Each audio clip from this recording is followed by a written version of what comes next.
Hello everyone, welcome back my channel. Setting the tempo. Inside Toronto's new WNBA franchise.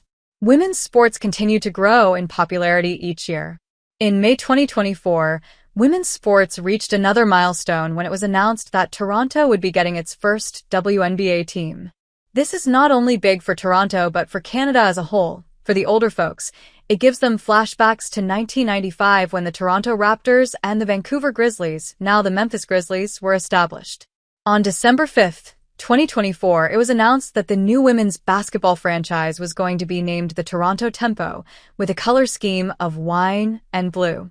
In an interview with Excalibur, Tempo president Teresa Resch shared, "Most team names aren't really talking about the game itself, so we love that Tempo resonates with the game. It's not even about being fast or slow, it's about controlling the pace of a game.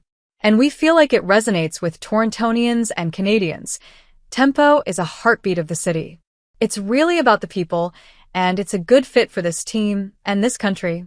The Toronto Tempo will begin playing at the Coca-Cola Coliseum, which has a capacity of about 8,500, but with the WNBA being one of the fastest-growing leagues in North America and blockbuster players who sell out NBA-sized arenas in multiple states, the Coca-Cola Coliseum might prove too small to accommodate the growing demand. When asked about this, Resch said, "We're confident we can pack the Coca-Cola Coliseum, and we look forward to leveling up to the Scotiabank Arena when the opportunity presents itself. And then, because we are Canada's team, we also look forward to playing games across the country." Toronto is one of the biggest markets in North America, and big markets attract big names. The Raptors demonstrated this with stars like Kawhi Leonard, Vince Carter, DeMar DeRozan, and many more.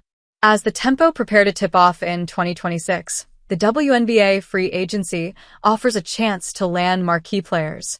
Among the top names potentially available is three-time MVP and one of the greatest players to set foot on the hardwood, Aya Wilson. Other superstars like Sabrina Ionescu, Kayla McBride, and Eric Ogunbowale are potentials as well. The 2026 offseason could see some of these elite players donning Tempo jerseys. "We're going to try everything we can to attract the greatest basketball players in the world to Toronto, and we think that Toronto and Canada have an advantage there," said Resch.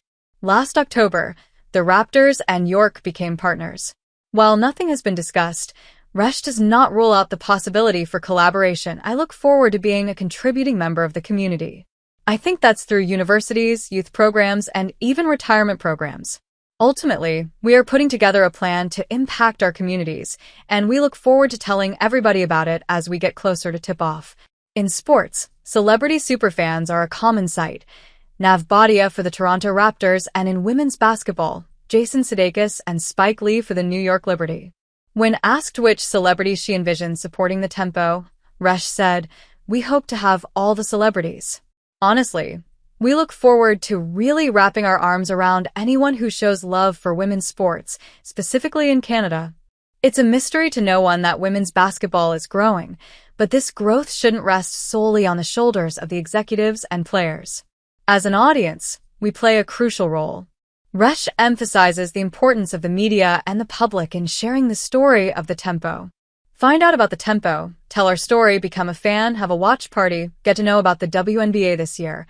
Watch some games so you know who our rivals are going to be next year, and you're educated about the league.